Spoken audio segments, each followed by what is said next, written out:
I can't stand him anymore."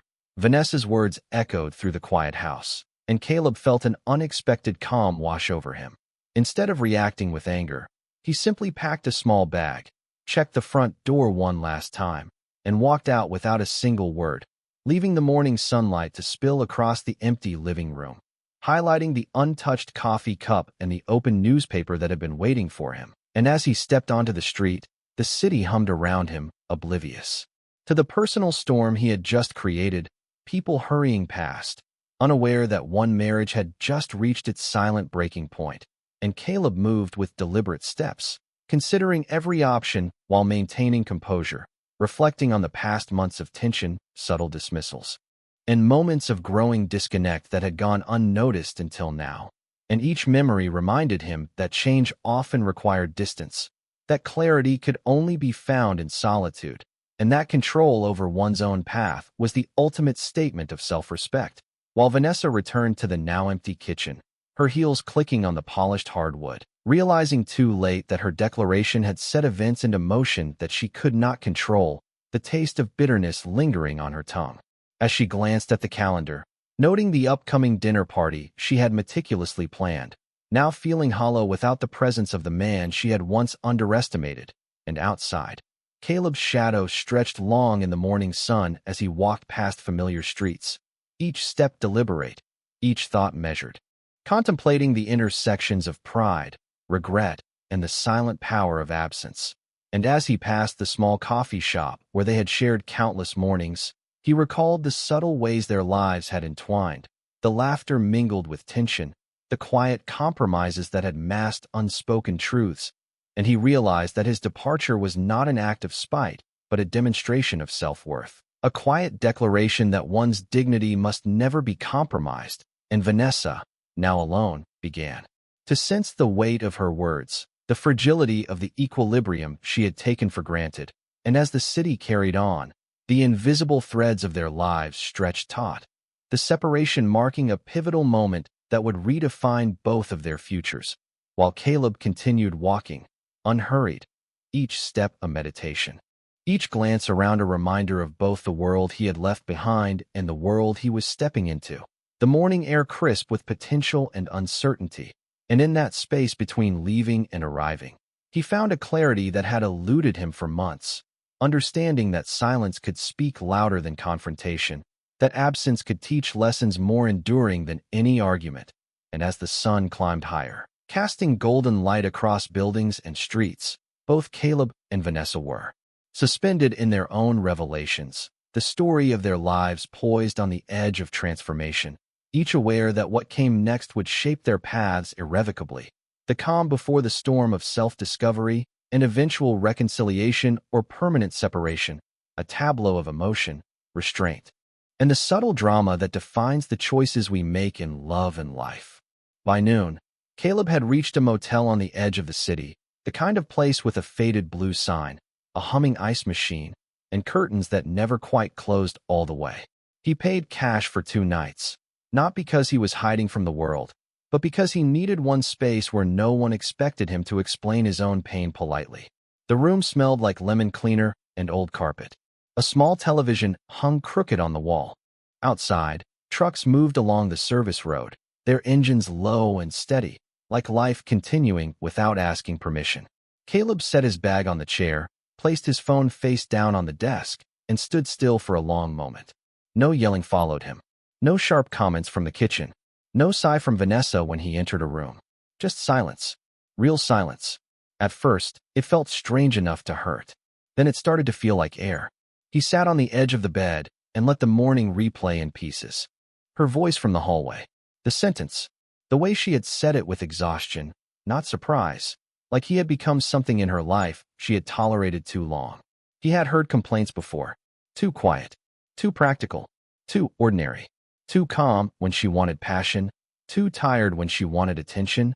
Too present when she wanted space. But that sentence was different. It did not ask for change. It announced disgust. Caleb had spent 11 years learning the temperature of Vanessa's moods. He knew when to make coffee before she asked, when to leave a room before a comment sharpened, when to pretend he had not noticed her eyes drifting toward her phone during dinner. That was not peace. That was maintenance. A man can maintain a house, a car, a budget, even a lawn under summer heat. But he cannot maintain respect alone. His phone buzzed at 12:17. Vanessa. Then again. Then a text. Where are you? He looked at it without touching the screen.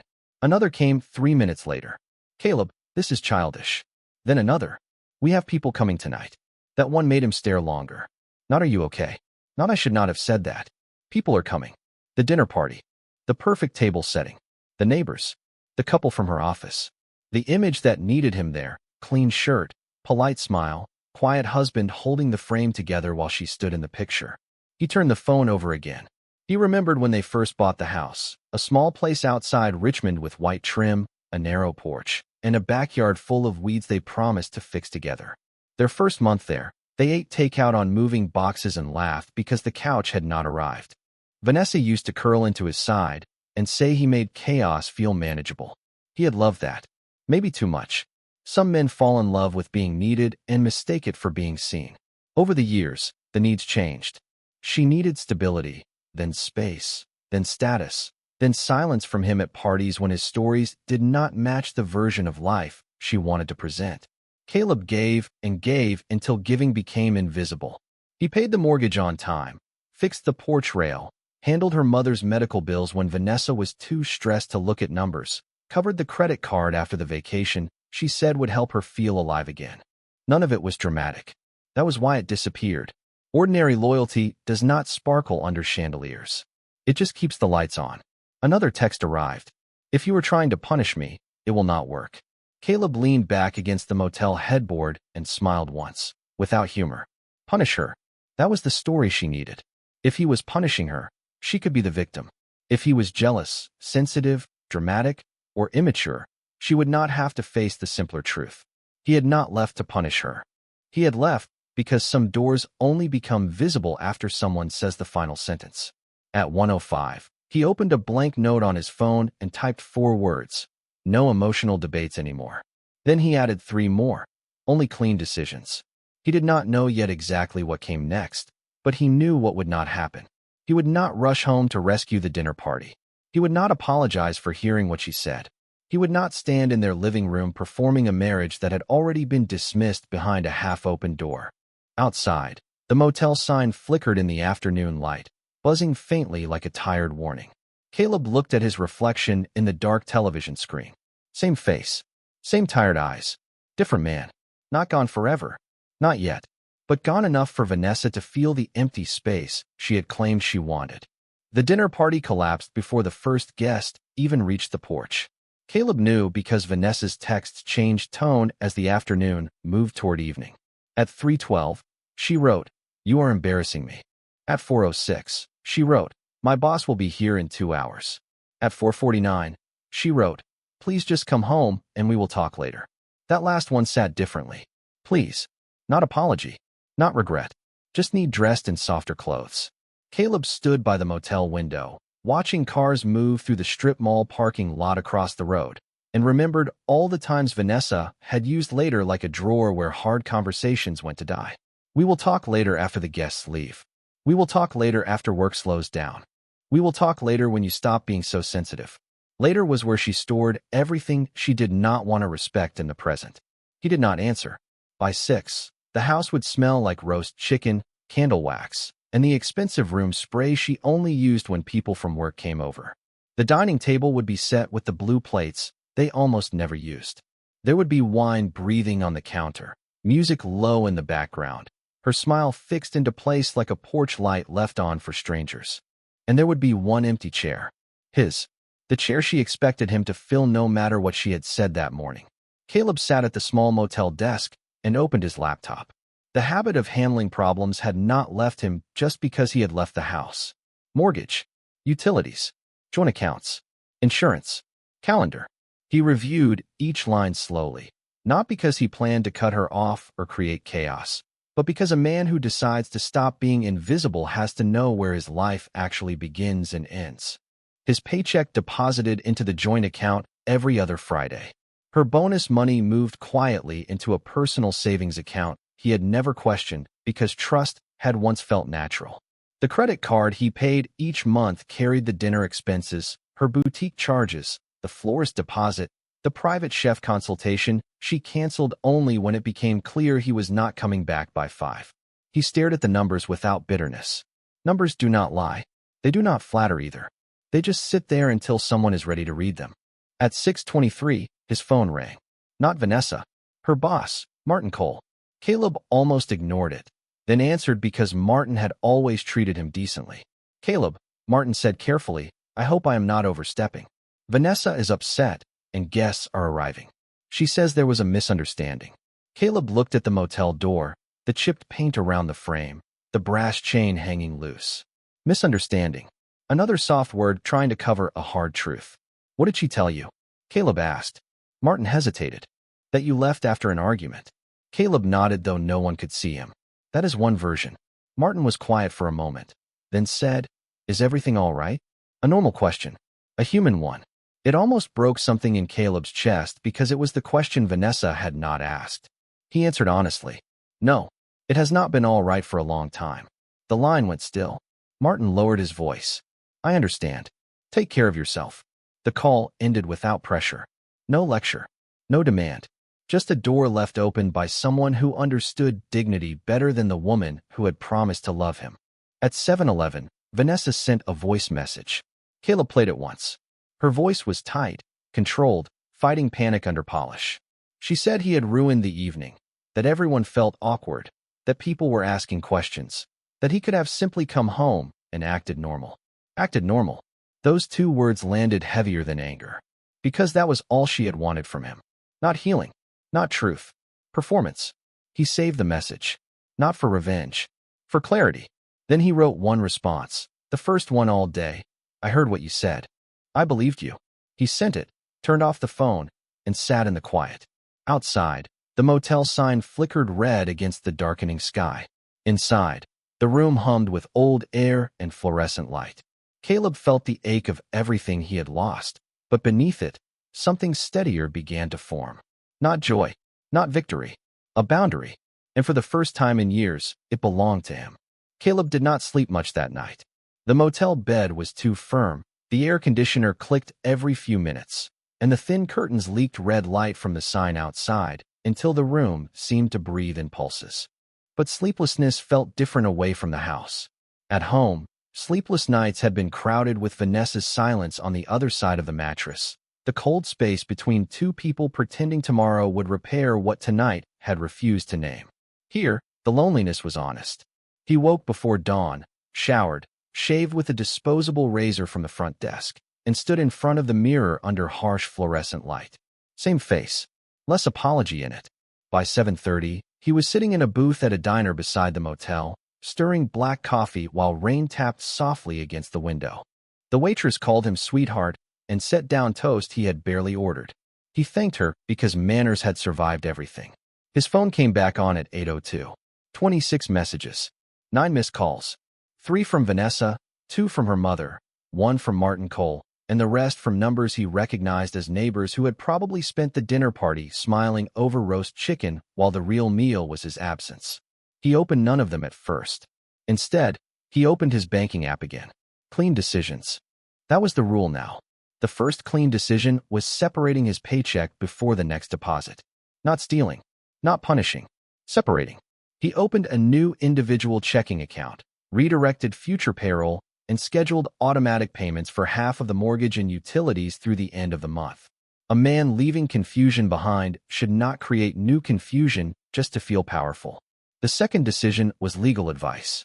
At 9:15, he called a family attorney named Laura Bennett, recommended years earlier by a co-worker who had gone through a quiet divorce and come out with his dignity intact.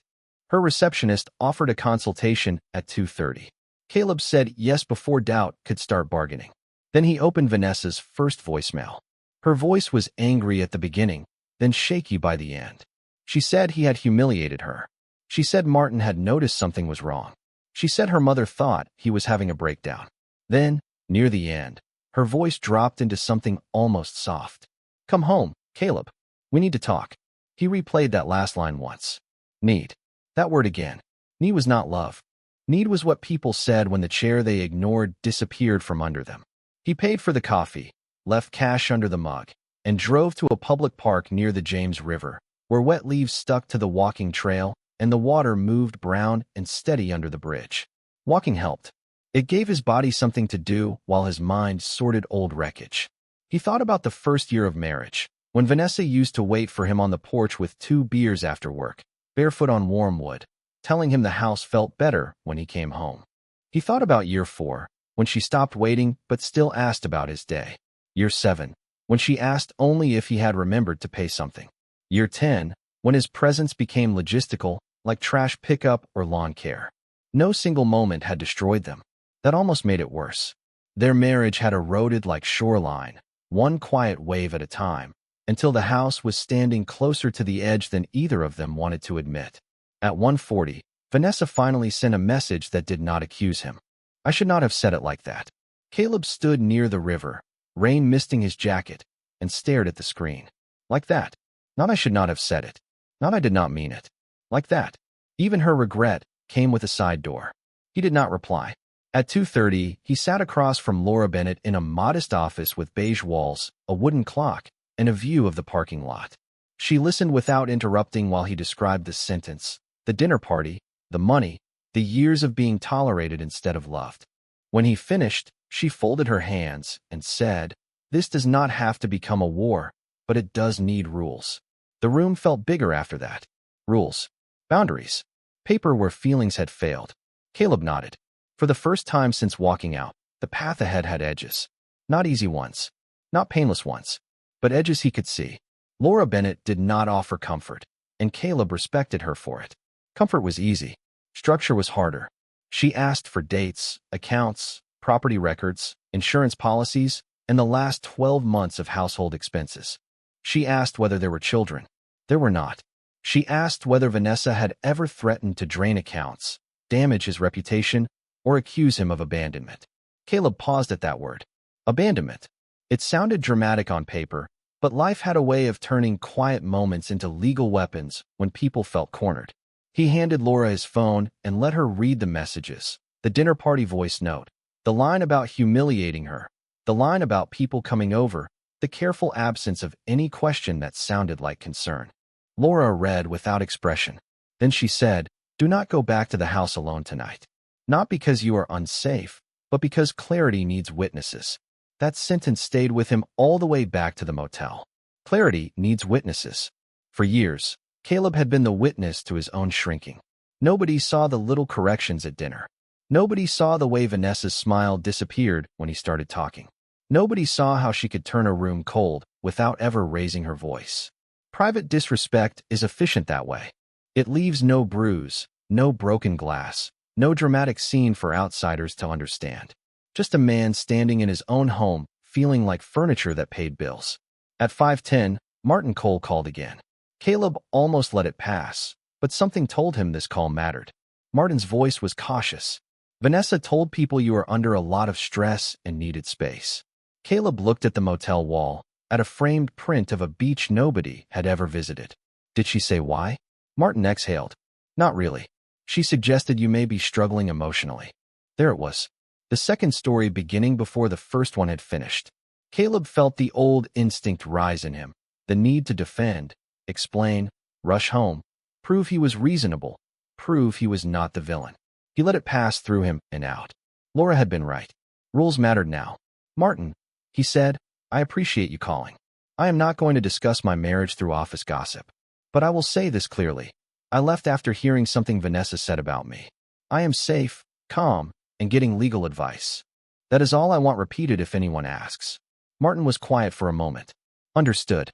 After the call, Caleb forwarded the details to Laura, then began assembling the documents she requested. Bank statements, mortgage paperwork, insurance, retirement accounts, a spreadsheet he had maintained for years because someone had to know where the money went. The numbers told a story Vanessa never posted online. His salary covered the mortgage, utilities, groceries, repairs, her car insurance, and half the bills her mother forgot to pay. Her income covered personal savings, clothes, dinners, and the image of a life she liked more than the life itself. Caleb did not resent the spending back, when he thought they were building something together. But now the spreadsheet looked less like partnership and more like evidence of a man quietly funding his own erasure. At 7:22, Vanessa texted again. "You are making me look awful." He read it twice. "Not I miss you. Not I am sorry. Not come home because I love you. You are making me look awful." Caleb set the phone down and laughed once, short and tired. That was the cleanest confession she had given him all day. The problem was not his absence. The problem was that his absence had become visible. At 8 o'clock, Laura emailed a simple plan. Separate financial channels going forward. Keep paying documented household obligations. No emotional arguments by text. Schedule a supervised property pickup. Consider temporary separation paperwork if no meaningful accountability appears. Caleb read the list slowly. It did not feel like revenge. It felt like a railing beside a dark staircase. Something to hold while descending into a future he had not asked for. That night, he packed the motel room more neatly than necessary, placing documents in folders, clothes in one corner, phone charger wrapped tight. Order helped. So did silence. Before bed, he opened the note from the day before and added one line under clean decisions. "I will not rescue a version of me she only values when guests are watching." The words looked harsh at first. Then they looked true. Outside, traffic softened into a low hum. Inside, Caleb turned off the lamp and lay in the dark, not peaceful yet, not healed, but no longer available to be managed like a problem. Somewhere across town, Vanessa was learning what his absence did to the room she had taken for granted. Caleb closed his eyes and let her learn. Caleb woke to the motel room bathed in the soft glow of early morning light, papers and folders arranged neatly around him, a tangible order in a life that had recently seemed chaotic. He sipped his coffee slowly, watching the streets outside, empty except for a few early commuters, and thought about what had unfolded the day before.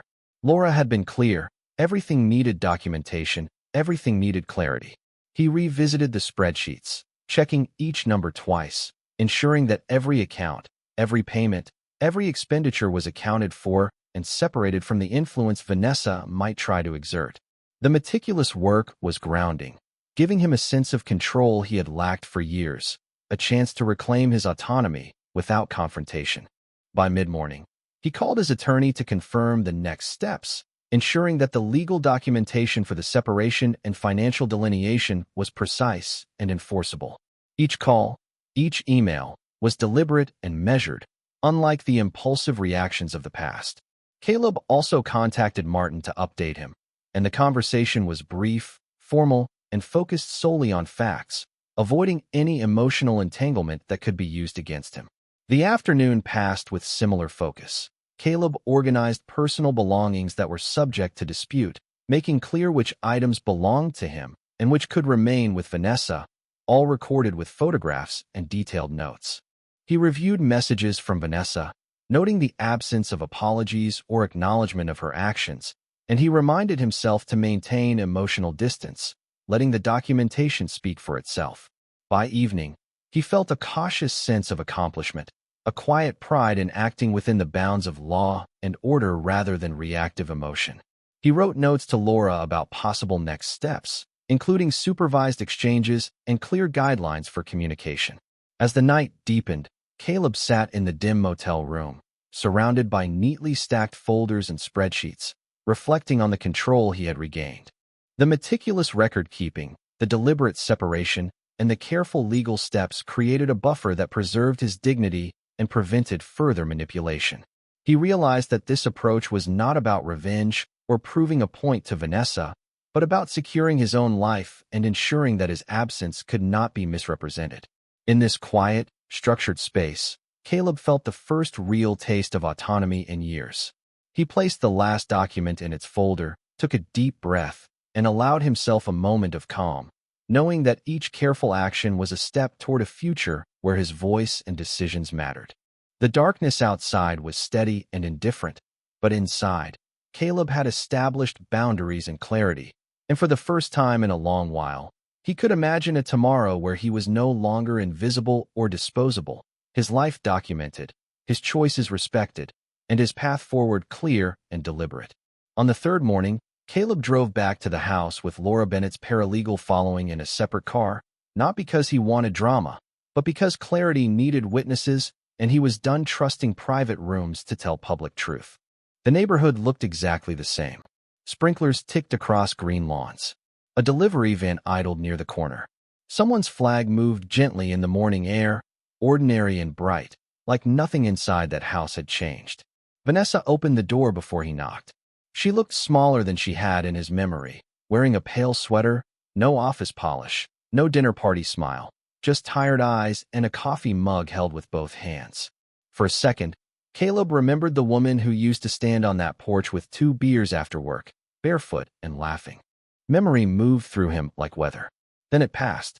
Laura's paralegal introduced herself and explained they were there only for personal items and documentation. Vanessa's mouth tightened at the word documentation. People who live on implication hate paper. Caleb stepped inside, and the house greeted him with all the quiet evidence of his absence. The porch rail had not been fixed. The kitchen trash had not been taken out. A pile of mail sat unopened by the entry table. The blue dinner plates from that night were stacked in the sink, rinsed but not washed, as if Vanessa had abandoned the role of hostess the moment nobody was watching. He walked through the hallway slowly, photographing his tools in the closet, the watch his father left him, the box of tax files, the spare laptop, the framed picture from their first house that he had not looked at in years. Vanessa followed at a distance, saying little until he reached the bedroom. Then she spoke. "I did not think you would really stay gone." Caleb paused with one hand on the dresser drawer. That was the most honest thing she had said in days. He turned. "Why?"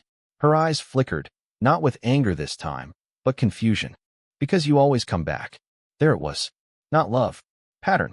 A habit she had mistaken for ownership. Caleb opened the drawer and folded 3 shirts into his bag. "I always came back because I thought coming back meant commitment." She looked down. "And now? Now I know commitment without respect is just endurance." The room went quiet. The paralegal stood near the doorway, professional and still, pretending not to hear while hearing everything. Vanessa sat on the edge of the bed.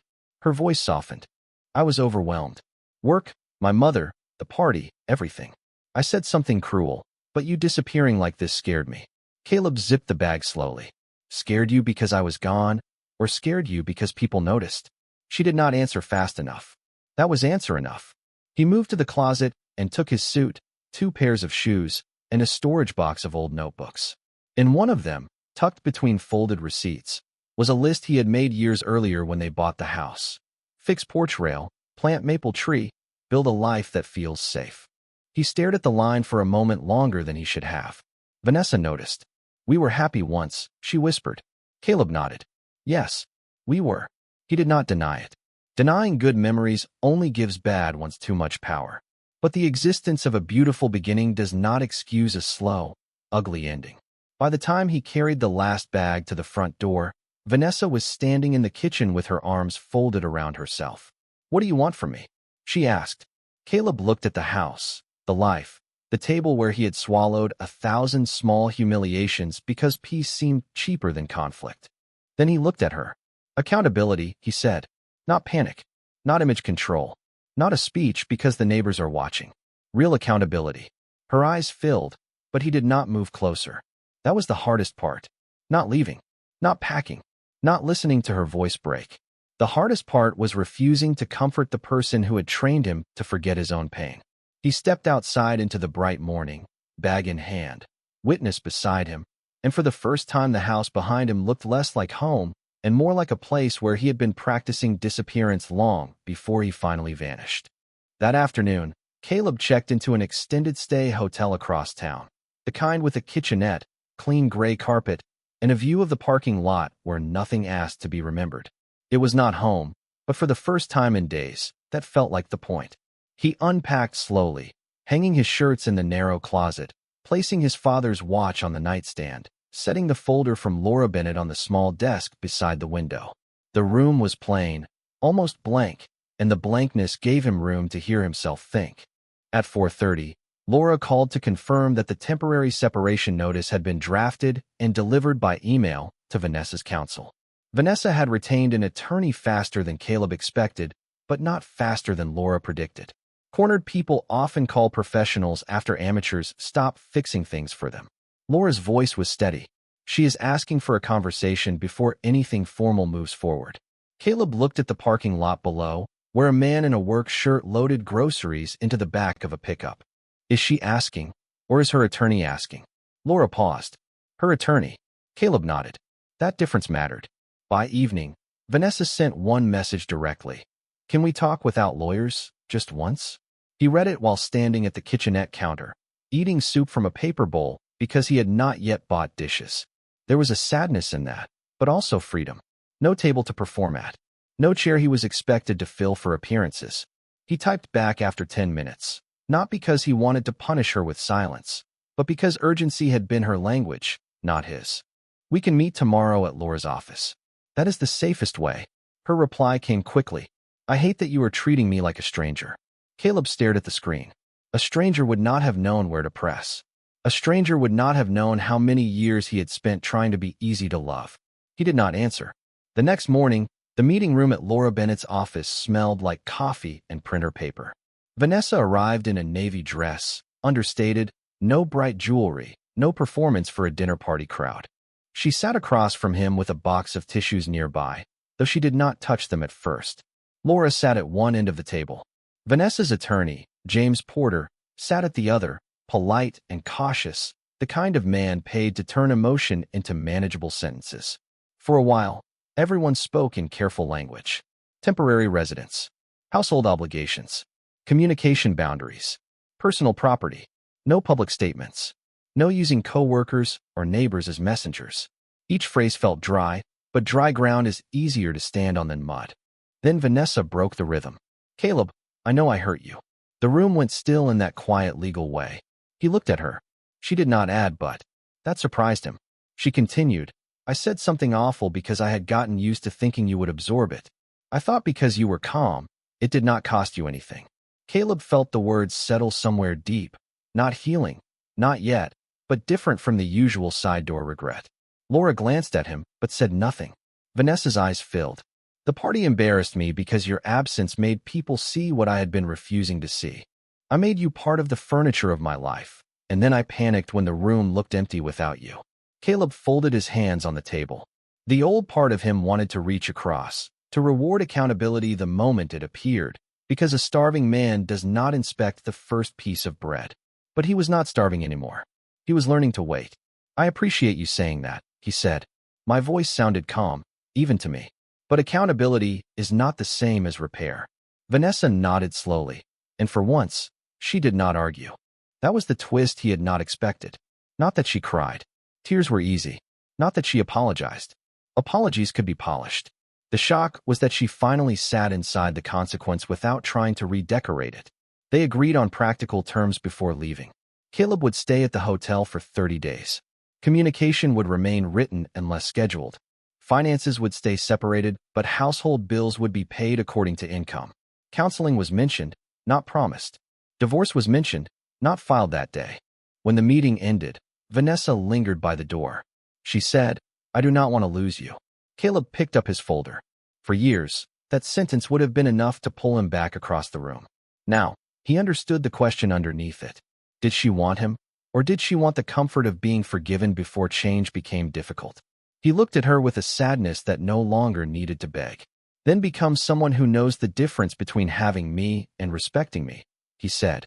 Outside, Richmond moved under a pale winter sun, cars passing, leaves skittering along the curb, the world continuing as if quiet decisions did not change entire lives.